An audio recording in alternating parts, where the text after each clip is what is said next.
selamat siang. Berjumpa lagi dengan saya Bu Yanti. Kali ini kita akan belajar tentang tema 4 subtema 3, yaitu yang pertama adalah Mupel PPKN KD 3.2. Tentang apa?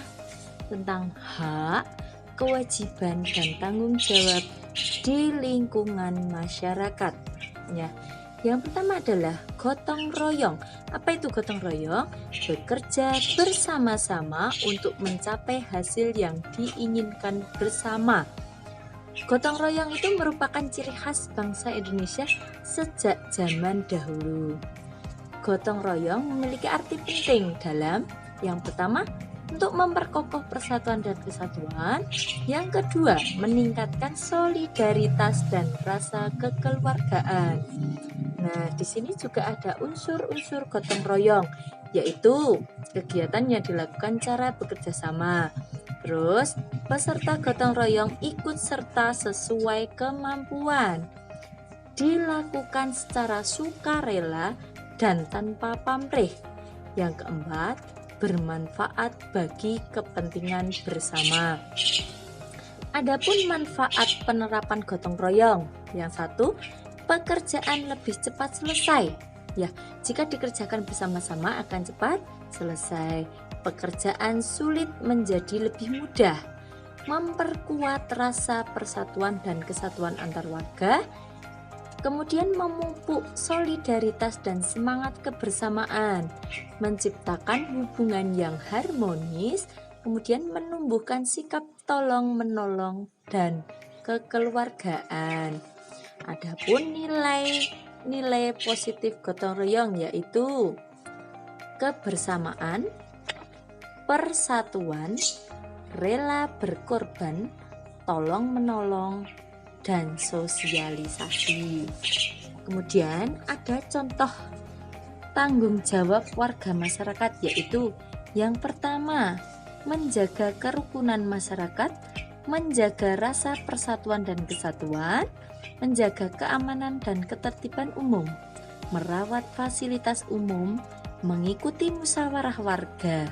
Adapun contoh hak warga masyarakat antara lain hak mendapatkan perlindungan hukum, menikmati lingkungan bersih, hidup tenang dan damai, berpendapat dan berorganisasi, kemudian mengembangkan kebudayaan daerah. Adapun contoh kewajiban warga masyarakat antara lain yang pertama, mematuhi norma atau aturan yang berlaku di masyarakat, itu kewajibannya. Kemudian menjaga ketenangan dan ketertiban lingkungan masyarakat. Contohnya apa? Tidak membunyikan radio keras-keras. Kemudian mengikuti kegiatan yang ada di lingkungan RT RW. Contohnya bisa kerja bakti, bisa rapat ya. Kemudian menghormati tetangga di lingkungan tempat tinggal. Membantu tetangga yang terkena musibah apabila ada yang meninggal. Kemudian kita harus ikut berpartisipasi menjaga kebersihan lingkungan tempat tinggal dengan cara apa? Dengan cara membuang sampah pada tempatnya. Hak dan kewajiban harus dilaksanakan secara bertanggung jawab. Nah, itu anak-anak. Kemudian kita akan belajar tentang Mupel B Indo KD 3.6, yaitu masih tentang pantun. Kemarin sudah dijelaskan sama Bulas ya. Nah, mengidentifikasi pantun menggunakan ciri dan jenis pantun. Contoh mengidentifikasi pantun. Nah, ini ada contohnya. Sore hari berawan jingga, jelas terlihat di atas bukit. Jika kesehatan tidak dijaga, tubuh akan mudah sakit. Nah, ini namanya bait. Satu bait terdiri dari 4 baris. 1, 2, 3, dan 4. Kemudian baris 1 dan 2 disebut sampiran. Baris 3 dan 4 disebut dengan isi. Di sini ada pun ciri-ciri pantun. 1. Bait terdiri dari 4 baris. Baris 1 dan 2 itu sampiran. Baris 3 dan 4 termasuk isi. Kemudian satu baris terdiri dari 8 sampai 12 suku kata. Kemudian bersajak ABAB ini. AB, AB. Baris 1 dan baris ketiga itu sama. Nih, belakangnya berbunyi A, A. Terus baris kedua dan keempat sama. Ini belakangnya T dan T. Makanya ini disebut bersajak AB, AB. Oke. Berdasarkan jenisnya merupakan pantun nasihat. Ini merupakan pantun nasihat karena apa? Berisi himbauan untuk menjaga kesehatan. Oke. Kemudian beberapa kesenian di Indonesia menggunakan pantun dalam pemintasannya seperti lenong, itu Betawi ya, dari Betawi, gandrung dari Banyuwangi, randai Minangkabau. Oke. Tradisi pantun biasanya dipentaskan pada acara pernikahannya. Contohnya apa? Tradisi berbalas pantun pada acara pernikahan masyarakat Betawi. Dikenal dengan sebutan tradisi palang pintu. Anak-anak pasti pernah menonton di TV ya. Kemudian ada pernikahan adat Melayu. Nah, kemudian berbalas pantun adalah kegiatan membacakan pantun secara berbalas antara 2 orang atau lebih. Kemudian pantun yang digunakan dalam berbalas pantun isinya dibuat menjadi cerita sehingga tiap bait saling berkaitan. Oke. Tiap pantun mengandung pesan atau amanat. Kemudian amanat itu apa? Amanat itu pesan moral yang ingin disampaikan penulis kepada pembaca. Pesan tersebut umumnya berisi nasihat, ajakan, kemudian saran ya. Nah, amanat pantun terdapat pada bagian isi. Bagian isi tadi yang mana? Yang ini.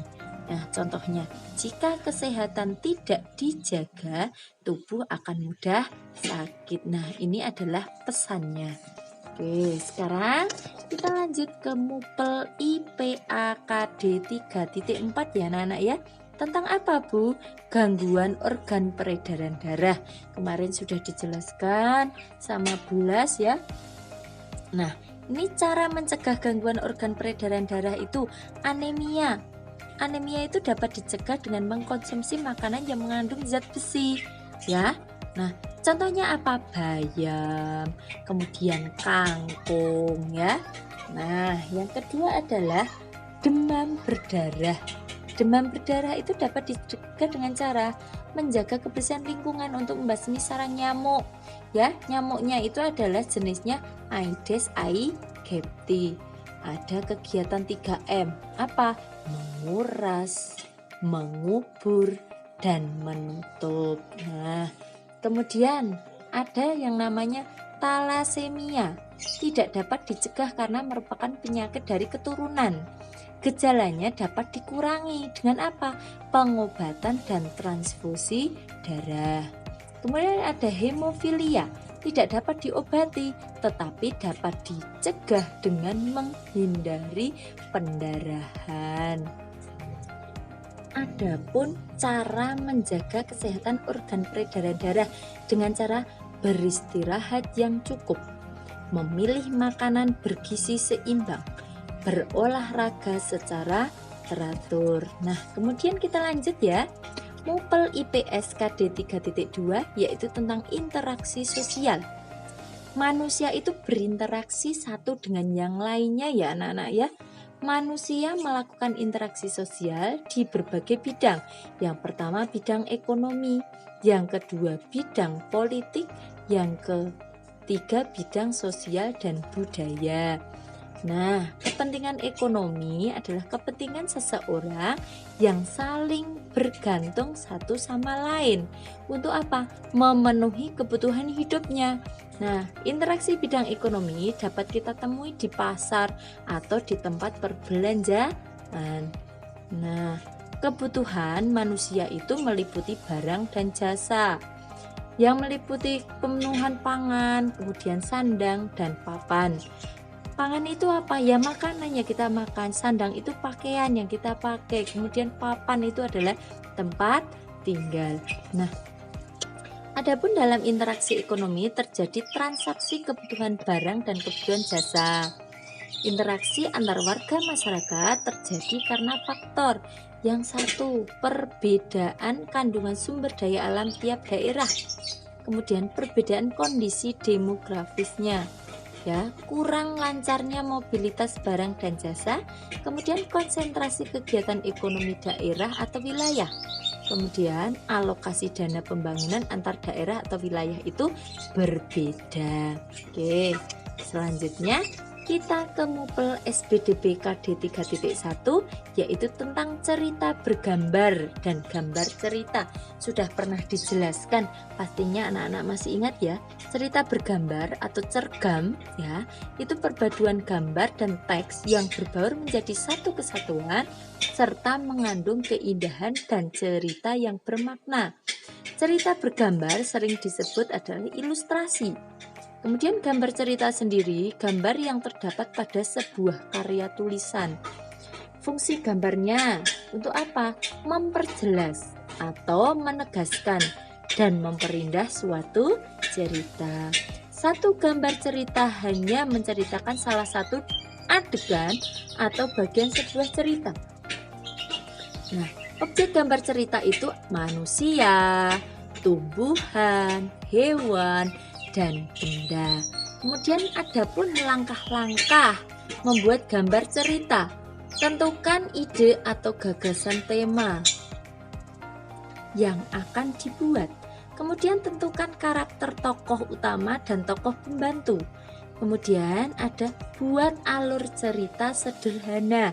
Alurnya dibuat dulu secara sederhana. Kemudian mulai menggambar sesuai alur cerita. Nah, demikian anak-anak yang dapat Bu Yanti sampaikan. Anak-anak harus belajar. Kemudian jika ada soal-soal, silahkan buka catatan yang sudah kami bagikan. Nah, selamat belajar dan berkarya ya. Sampai jumpa di pembelajaran berikutnya. Bye-bye, terima kasih.